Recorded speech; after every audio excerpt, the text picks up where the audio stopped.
Hindustan world की third largest economy बनने जा रहा है, तो आप क्या समझते हैं इसके अंदर पॉलिटिकल इंस्टेबिलिटी का फैक्टर इसके अंदर शामिल है कि वो इतनी तेज़ी से ग्रो कर रहे हैं?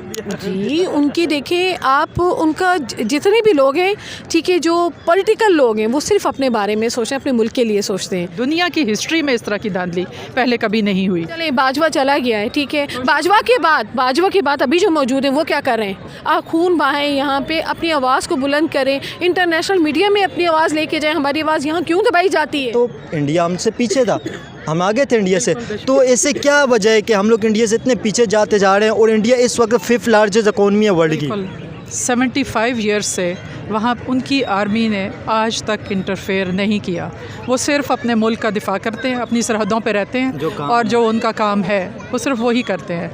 मगर अनफॉर्चुनेटली हमारे मुल्क में मोर दैन 30 ईयर्स हमारे सरों पे हमेशा से इस्टेब्लिशमेंट सवार रही है और इन्होंने हमारे मुल्क को कभी आगे बढ़ने नहीं दिया। तमाम इनके इंटरनल विंग्स और सारे इनका काम सिर्फ यही है कि पॉलिटिक्स में इन्वॉल्व होते हैं और इनका काम है इसको उठा लो, उसको उठा लो, डिक्टेट करना है। मादनियात से लेके हर चीज़ इंडिया में इतनी नहीं है जितना पाकिस्तान में। हमारे पास रिसोर्सेज ज़्यादा हैं, हम उसको यूटिलाइज़ कर सकते हैं। हमारे पास माशाल्लाह मैन पावर ज़्यादा है, पढ़े लिखे लोग हैं, ठीक है। हमारे पास हमें जो भी ज़रूरत है वो अच्छी यूनिवर्सिटीज़ की ज़रूरत है, ठीक है, इक्विवेलेंसी की ज़रूरत है, जो कि सिर्फ इमरान खान ने हर इदारे में दी थी।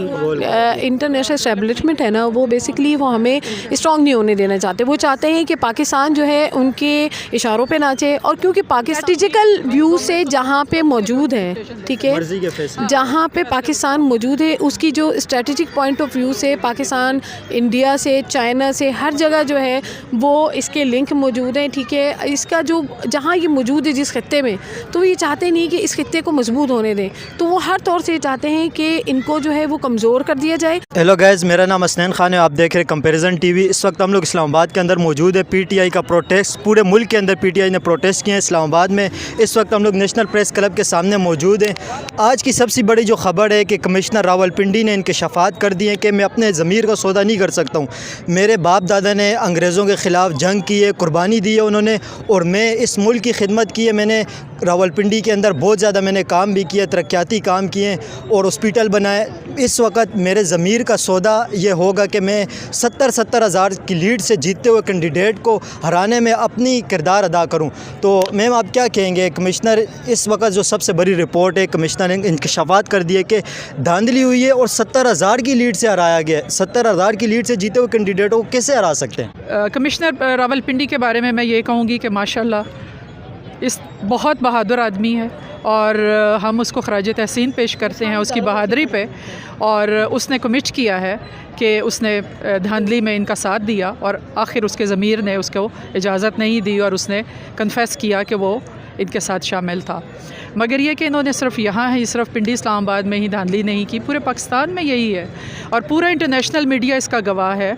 तमाम जितने ऑब्ज़र्वर्स आए हुए थे इंटरनेशनल, उन्हें भी पता है कि पाकिस्तान में जिस दर्जे की धांधली हुई है वो कभी पूरे दुनिया की हिस्ट्री में इस तरह की धांधली पहले कभी नहीं हुई। मैम आप क्या समझते हैं, हमारा जो ज़्यादातर कंपैरिजन होता है ना हिंदुस्तान के साथ हम लोग करते हैं हर चीज़ के अंदर, तो हिंदुस्तान के अंदर देखें 2014 से स्टेबल हुकूमत काम कर रही है, पॉलिटिकल स्टेबिलिटी है, वहाँ पे ग्रो कर रही है उनकी इकोनॉमी। हम लोग हमेशा क्यों अपने मुल्क के अंदर पॉलिटिकल स्टेबिलिटी कायम करके रखते हैं, दूसरी जीतने वाली जमात को हराते हैं, जेलों में डाल देते हैं, भेड़ियों की तरह हम लोग ट्रीट कर रहे हैं इंसानों को, उनके जज्बात के साथ खेल रहे हैं। करोड़ों लोगों के जज्बात के साथ खेला गया इलेक्शन के अंदर, और आज जब कमिश्नर ने इंकशाफात किए हैं तो इसके अंदर तो पोल खुल गए। ये जो है ना, जो चंद लोग ऊपर बैठे हुए ना, ये सारा उनका ड्रामा है। पाकिस्तान की आवाम बहुत बहादुर कौम है, ठीक है। अभी देखिए कमिश्नर का ज़मीर ज़िंदा है।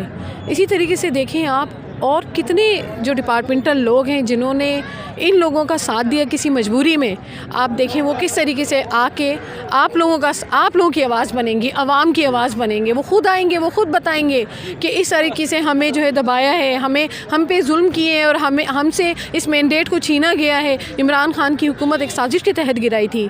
अगर साइफ़र नहीं था तो जुर्म किस चीज़ का, साइफ़र नहीं था तो उसको सज़ा किस चीज़ की, और जो साइफ़र पे अमल करा तो उसे सज़ा क्यों नहीं दे रहे?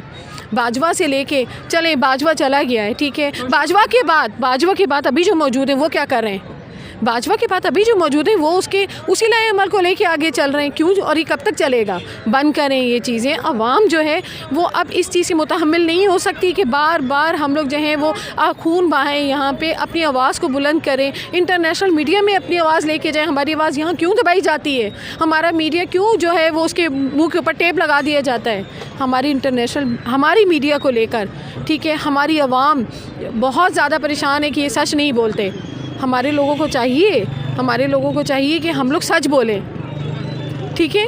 हमारे लोगों को चाहिए कि हम लोग सच बोलें। हमारा हर डिपार्टमेंटल बंदा जो इस चीज़ में शामिल है उसको चाहिए वो इमरान खान के हक़ में बताए कि उसने क्या क्या धांधली की है। अवाम माफ़ कर देगी। इमरान खान ने कहा है ना कि मदीने की रियासत में वहाँ पे माफ़ करते थे, सबको माफ़ कर दिया जाएगा, बस हक़ और सच का साथ दें।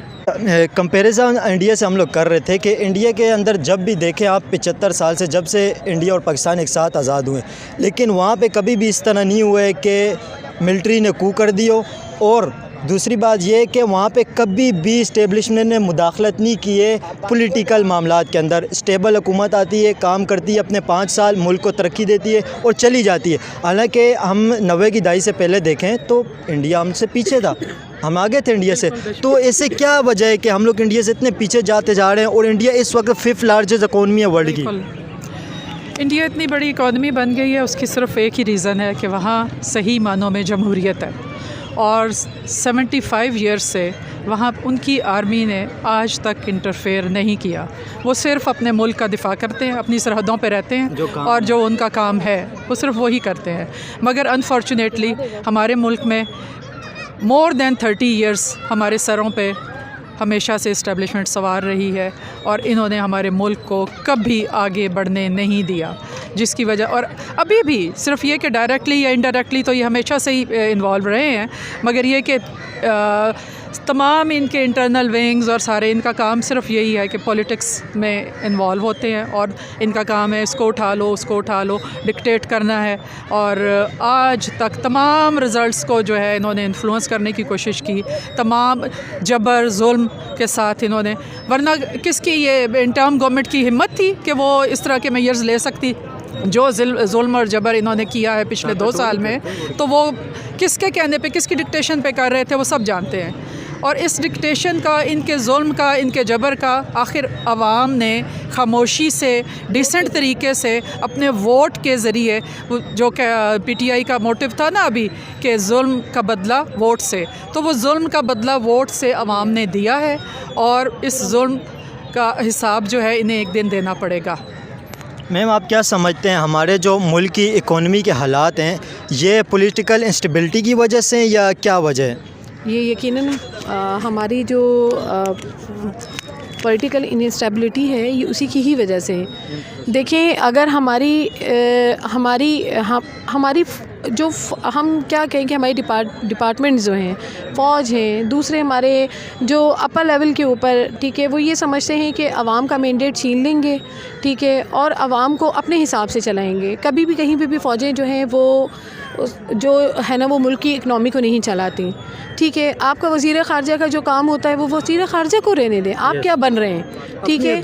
आप अपनी आपकी जो लिमिट्स हैं आप उसमें रहें। आवाम का भी यही मुतालबा है, पुरअमन मुतालबा है कि आप लोग अपने काम से काम रखें, आवाम का मैंडेट मत छीनें। आवाम का मैंडेट जो आप 70-75 सालों से छीनते रहे हैं और आज मुल्क को आपने इतनी पीछे कर दिया हुआ है। नहीं तो इंडिया में कोई ऐसी चीज़ या कोई इतने आप समझे कि मादनियात से लेके हर चीज़ इंडिया में इतनी नहीं है जितना पाकिस्तान में। हमारे पास रिसोर्सेज ज़्यादा हैं, हम उसको यूटिलाइज़ कर सकते हैं। हमारे पास माशाल्लाह मैन पावर ज़्यादा है, पढ़े लिखे लोग हैं, ठीक है। हमारे पास हमें जो भी ज़रूरत है वो अच्छी यूनिवर्सिटीज़ की ज़रूरत है, ठीक है, इक्विवेलेंसी की ज़रूरत है जो कि सिर्फ इमरान खान ने हर इदारे में दी थी, ठीक है। तालीमी इदारे उन्होंने बनाए, सेहत के इदारे उन्होंने बनाए, आवाम के लिए उन्होंने जो है वो जद्दोजहद की। तो लोग क्यों नहीं इमरान खान के साथ देंगे, इसलिए आज दे रहे हैं। और आज हम पीछे हैं तो सिर्फ इसी वजह से पीछे हैं कि ये लोग ये सारी कारकर्दगी देख के ये देख रहे हैं पाकिस्तान कैसे आगे चला गया, पाकिस्तान कैसे आगे बढ़ सकता है। अगर ये लोग अपने आप को ऊपर लेवल पे ठीक कर लें तो मेरे ख्याल से अब हमारा पाकिस्तान भी जो है वो सफ़े अव्वल में होगा। हिंदुस्तान वर्ल्ड की 3rd लार्जेस्ट इकॉनमी बनने जा रहा है तो आप क्या समझते हैं इसके अंदर पॉलिटिकल इंस्टेबिलिटी का फैक्टर इसके अंदर शामिल है कि वो इतनी तेज़ी से ग्रो कर रहे हैं? जी, उनकी देखें आप, उनका जितने भी लोग हैं, ठीक है, जो पॉलिटिकल लोग हैं वो सिर्फ अपने बारे में सोचते हैं, अपने मुल्क के लिए सोचते हैं, ठीक है। वो ये कहते हैं कि हमारा पैसा स्ट्रॉन्ग हो। अब जो उन्होंने जिस तरीके से उन्होंने अपने पैसे को स्ट्रॉन्ग किया है, ठीक है, अपने मीडिया को उन्होंने स्ट्रॉन्ग किया है, आज़ाद छोड़ा हुआ है, ठीक है, वो जो उनकी चीज़ें हैं ना, उस तरह हम लोग ग्रो नहीं कर सकते, क्योंकि हम लोगों ने बताया है कि शायद हमें ग़ुलामी पसंद है। तो इस वजह से जो ग़ुलाम लोग होते हैं ना, ये कौमें होती हैं, वो बढ़ नहीं पाती हैं और हमें एक आज़ाद लीडर की ज़रूरत है, और वो हमारा आज़ाद लीडर सिर्फ इमरान खान है, हमें कोई दूसरा नज़र नहीं आता। मैम आखिरी सवाल आपसे ये करूँगा कि हमारे मुल्क के 75 साल से आप देख रहे हैं हालात सबके सामने, तो गलतियों पे गलती करी जा रहे हैं, तो ये दुरुस्त क्यों नहीं कर रहे हैं हम? देखें, इंडिया तरक्की करने की उसकी सिर्फ एक ये वजह, 2014 से अभी तक स्टेबल गवर्नमेंट वहाँ पे कायम है और वो तरक्की करते जा रहे हैं। हमें सीखना चाहिए अपने नेबर कंट्री से। हमारा एनिमी है इंडिया, लेकिन फिर भी हमें सीखना चाहिए ना, उससे कोई अच्छे काम होते हैं। तो देखिए, मसला ये कि हमारी जो इंटरनेशनल एस्टेब्लिशमेंट है ना, वो बेसिकली वो हमें स्ट्रॉन्ग नहीं होने देना चाहते। वो चाहते हैं कि पाकिस्तान जो है उनके इशारों पे नाचे, और क्योंकि